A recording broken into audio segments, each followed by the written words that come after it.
Guys ఇక్కడ మనమైతే yes కనుక్కోవాలా.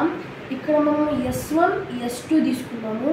ఇక్కడ ఏంటంటే ఇక్కడ S1 = S2 అంటే కార్ 1 కవర్ చేసింది కార్ 2 కవర్ చేసిన దాంట్లో డిస్టెన్స్ సేమే కాబట్టి S1 = S2. ఇక్కడ మనకి వెలాసిటీ తెలుసు, ఇది ఇనిషియల్ వెలాసిటీ, యాక్సిలరేషన్ తెలుసు. ఓకే, మనకి ఇనిషియల్ వెలాసిటీ యాక్సిలరేషన్ ఉన్నది ఫార్ములా ఏముందంటే S = ut + 1/2at² అనే ఫార్ములా మనకి తెలుసు. ఇది S1 U1 T1 A1.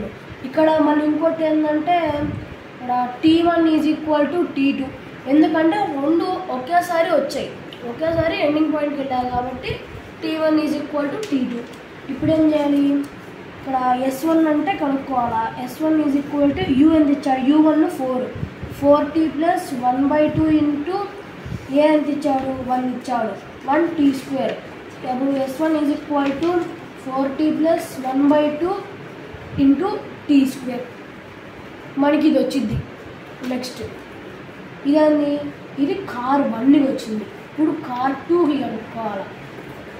Car 2కి S2 = u2 t2 + 1/2 a2 t².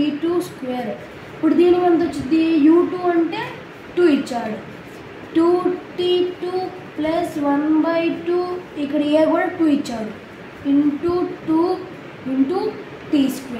2 క్యాన్సిల్గా ఇప్పుడు 2t + t² వచ్చింది.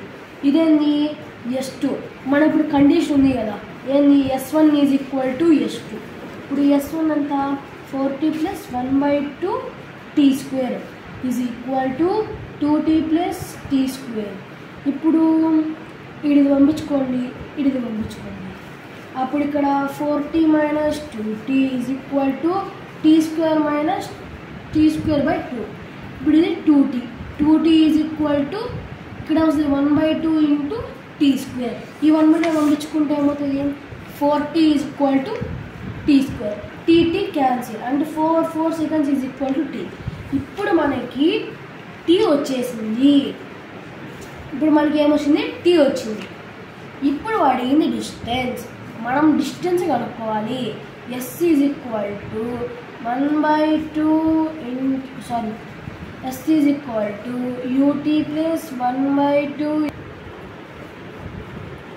గాయస్ ఇక్కడ మనం ఒకటి మేజర్ పాయింట్ అబ్జర్వ్ చేయాలి. ఇక్కడ మనం డిస్టెన్స్ సేమే కాబట్టి కార్ 1లో డిస్టెన్స్ తీసుకున్నా కార్ 2లో డిస్టెన్స్ తీసుకున్నా కూడా డిస్టెన్స్ సేమ్. అందుకే నేను S1 తీసుకుంటున్నా. S1 = u1 into t1 + 1/2 into a1 t² 1.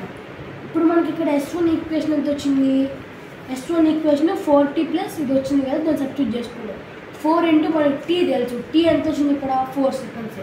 t into t + 1/2 into 4² = 4 4 16 + 1/2 into 16 + 8 times 16 + 8 24.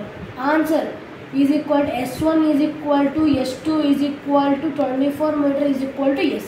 దీని total distance or displacement is equal to 24 meters. Thank you for watching. Subscribe to IIT Mama.